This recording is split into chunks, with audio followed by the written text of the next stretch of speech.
Hello there. On the day we learn that London has become a no-go area for Jews, up pops the government with a new anti-Islamophobia Tsar.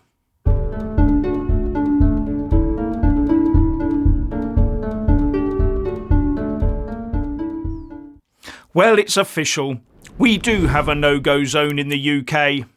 It's a place called London, and it's becoming a no-go zone for Jews. Well, according to Robin Simcox, the UK government's advisor on counter-extremism, it is.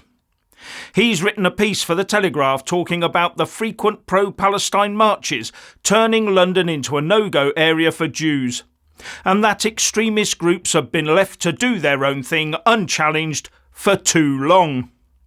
He also said that the government and its agencies had the powers to deal with extremism, but had failed to tackle the groups that lurk just below the threshold of being terrorist.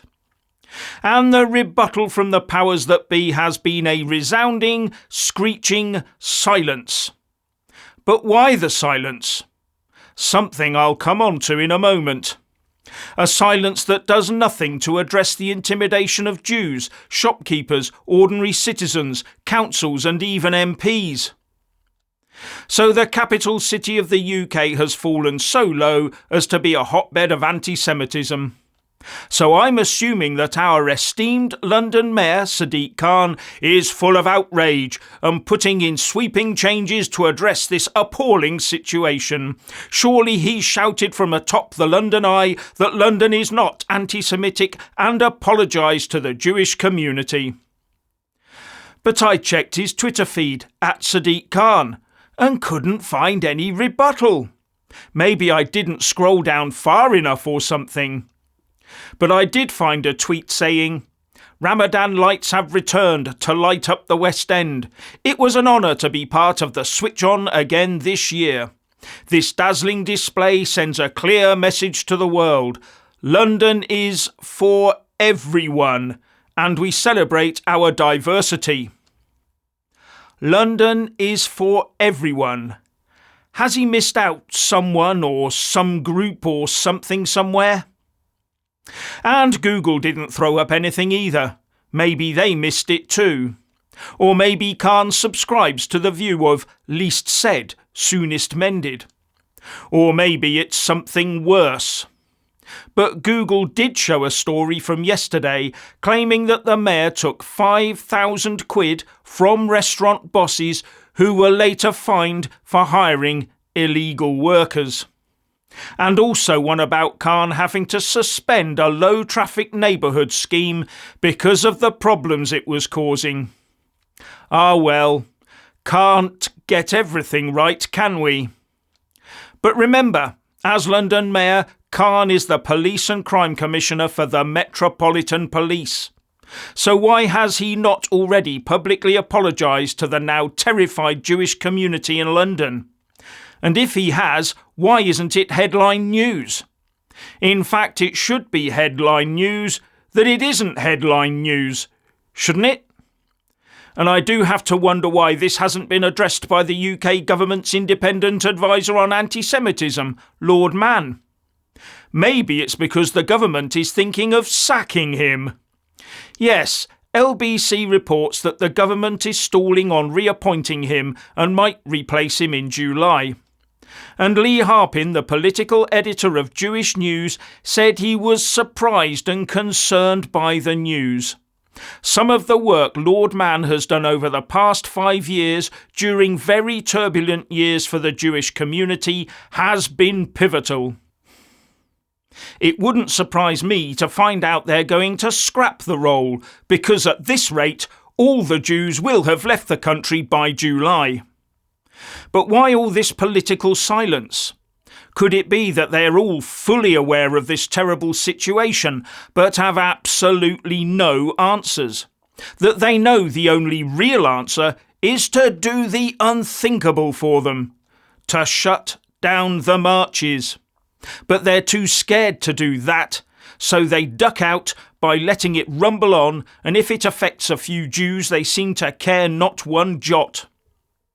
Anyway, we learn that London has fallen to anti-Semitism, and then this afternoon we find out, courtesy of GB News, that we are to have a new government advisor for Islamophobia. Fayaz Mughal is his name. And later this week, the Levelling Up Secretary Michael Gove will be issuing a new definition of extremism in the face of threats from a certain demographic and also, of course, threats from the far right. Now, I gather that this new definition is doing what's called in political circles a ministerial right round, and that those who've seen this draft definition are calling it vague. So someone wrote a vague definition as a starting point for ministers to then have a go at mashing it up further. That's a recipe for success, not. Especially as the hope is that a new definition will make it easier for the police to operate, feel some collars and get extremism under control. I fear all we'll end up with is a get-out clause for the police to ignore the tough problem and descend hard on anyone they identify as right of centre. That's you and me, folks. And you can see the lawfare brigade abusing it as a way of shutting down debate in some controversial areas, can't you? With woke judges more than happy to interpret any loose drafting of such guidance in any way they please. Maybe that's the intention of it. You can imagine the police raiding churches on Sunday and herding the flock to jail on the basis that 99% of those who identify as Christians in the UK don't regularly attend church. Ergo, those that do so must be extremist Christians. We know what you were praying for, they'd say. This is all pointless nonsense. I bet that the marches will continue and that London will continue to feel ever more unsafe for Jews. And that could well spread to other religious groups in time too.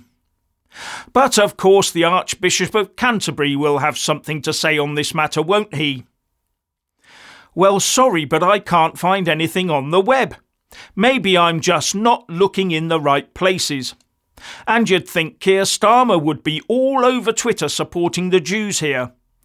But I can't find anything there. And Angela Rayner? Jeremy Corbyn? I keep drawing blanks here, even with Rishi Sunak. I'll let you do the Googling and Twitter checking and tell me if I'm wrong. This tells me the horrifying direction of travel here. Those who run London are effectively charged with allowing it to descend into an anti-Jew no-go zone, and all we get is political silence, a vacuum. A vacuum within which extremism can fester and extremists can prosper. And I don't mean of the far-right variety.